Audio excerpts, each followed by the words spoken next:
Hello, thank you for stopping by to watch episode 11 of our Learning Lifestyle series. Somebody wrote in and asked me, what would you change if you could change anything of your learning lifestyle? Well, actually, she didn't say of your learning lifestyle, she said of your home education. No, she didn't even say that, she said of homeschooling. But as you might have gathered by now, we don't use school much. We rather use a learning lifestyle because it's actually about life and learning is happening all the time.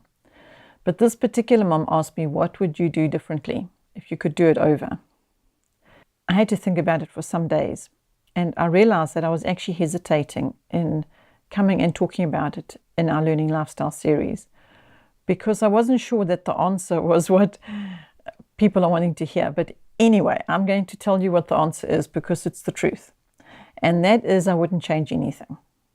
And the reason I wouldn't change anything is because what we did in our experience and the time we had and our circumstances caused us to spend a lot of time in read aloud and in the Word. But as a result of our circumstances, I really don't believe there's something that I would like to change.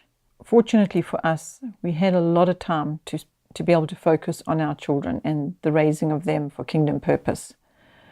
And so we feel now that we actually have met that objective. The objective was to raise them for kingdom, for them to know God, to come to know who God is and their Savior.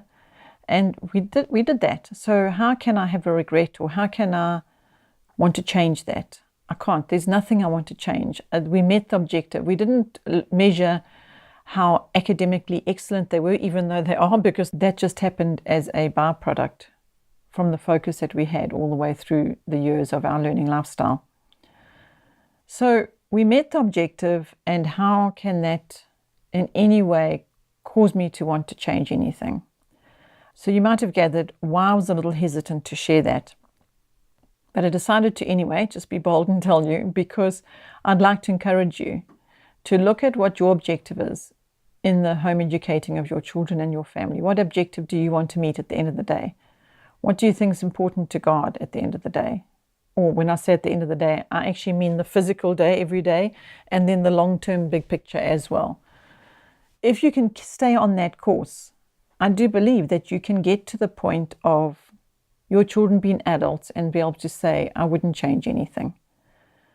So I hope that by just stopping by and listening to this episode 11 of the Learning Lifestyle series is going to result and you considering things that right now today that you think maybe you'd like to change, so that later on, if somebody asks you this question, what would you change, you'll be able to say, I don't think I'd change anything, because you would have known that you had stayed on course and you were constantly focused on the objective that you had as a family, and you fulfilled that, and that was fulfilled in your family and in your children's lives. I hope that's going to be the case. And I hope that you'll find that the productions we're doing for you and other productions on the site, Top 10 Fears, if there's a fear standing in your way, that is, well, I call it a fear. Some people just say it's a worry or an anxiety.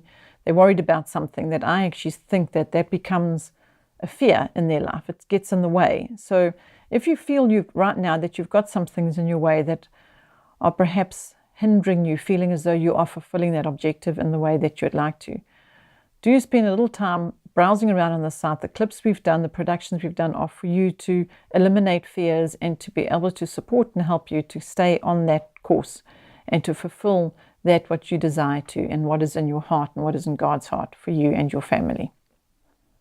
So I hope this little pause in your day has been supportive to you, and we look forward to seeing you again. Thanks for watching.